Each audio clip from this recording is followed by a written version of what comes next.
Aujourd'hui, nous allons travailler le tableau à double entrée. Donc pour cela, il va vous falloir une feuille blanche ainsi que des feutres de couleurs différents. Tout d'abord, il va falloir que vous dessiniez des formes géométriques simples et connues par l'enfant. Donc le rond, le triangle, le carré et le rectangle. Ensuite, il va falloir que vous fassiez un tableau. Donc ce tableau, il va contenir donc la première colonne avec les formes géométriques, donc 1, 2, 3, 4, 5, donc une colonne de formes géométriques et 4 autres avec des couleurs. Donc en tout, ça vous en fait 5. Donc 5 colonnes et 1, 2, 3, 4, 5 lignes pour ce tableau. Ensuite, vous choisissez 4 couleurs à mettre tout en haut des colonnes couleurs. Donc moi j'ai pris du orange, du vert, du rouge et du bleu. Et ensuite, vous allez pouvoir lui expliquer comment compléter le tableau. Vous lui expliquez qu'ici, ça sera la ligne des ronds. Vous n'allez dessiner que des ronds. Ici, ça va être la ligne des triangles. Vous allez dessiner uniquement des triangles. Ici, la ligne des carrés, uniquement des carrés dans cette ligne. Et enfin, la ligne des rectangles, où vous allez dessiner uniquement des rectangles. Donc là, pour les lignes, on peut parler de traits couchés pour faire les directions. Vous pouvez le faire à votre enfant. Et puis, on va passer aux colonnes. Ici, ça va être la colonne du orange. Il n'y aura que des formes orange. Ici, des formes vertes. Ici, des formes rouges. Et enfin, ici, des formes bleues.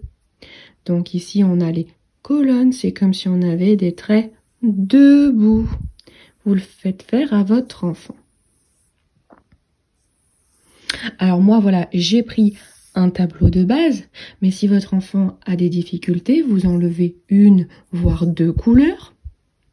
Et puis vous pouvez aussi également enlever une, voire 2 formes géométriques, et puis refaire une autre fois un autre tableau, avec les formes géométriques qui ont été enlevées, par exemple. Pour aider votre enfant, vous pouvez par exemple mettre des règles. Donc, j'en mets une pour cacher le reste du tableau et pour mettre en évidence la couleur orange. Donc, c'est un tableau à double entrée. Donc, on va dessiner ici quelle forme géométrique. Vous le faites avec lui. Donc, on va dessiner un rond. Donc là, soit c'est lui qui peut le faire, soit c'est vous qui allez le faire. Donc, je dessine un rond. Et ce rond, il est dans quelle colonne? Il est dans la colonne du orange. Donc je prends mon feutre orange et je colorie mon rond en orange.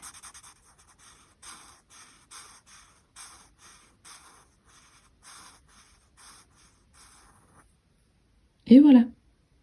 Et ensuite, par exemple, vous pouvez décaler la règle. Celle-ci, ou alors ça peut être l'autre si vous voulez continuer sur la ligne des ronds.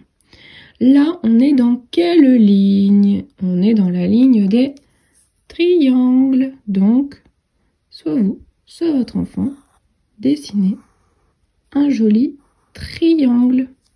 Et ce triangle, il est dans quelle colonne? Il est dans la colonne orange. Donc, on le colorie en orange.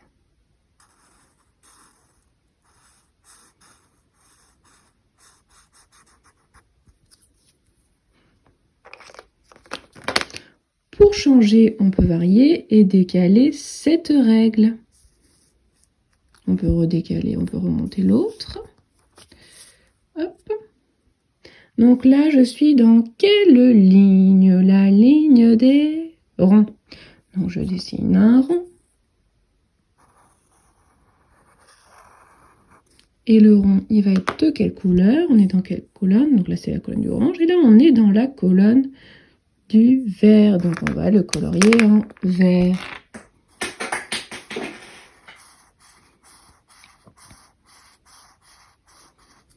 Et ainsi de suite, jusqu'à compléter l'intégralité du tableau. Et voilà ce que ça donne. Petite mise en garde, faites bien attention à ce qu'il y ait bien une réelle différence entre le tracé des carrés et des rectangles parce que effectivement parfois ils peuvent être confondus. Quand l'exercice est terminé, vous pouvez demander à votre enfant de montrer par exemple, montre-moi la colonne orange, montre-moi la ligne des carrés, etc. Après, vous pouvez lui demander, montre-moi le triangle rouge. Montre-moi le rond bleu,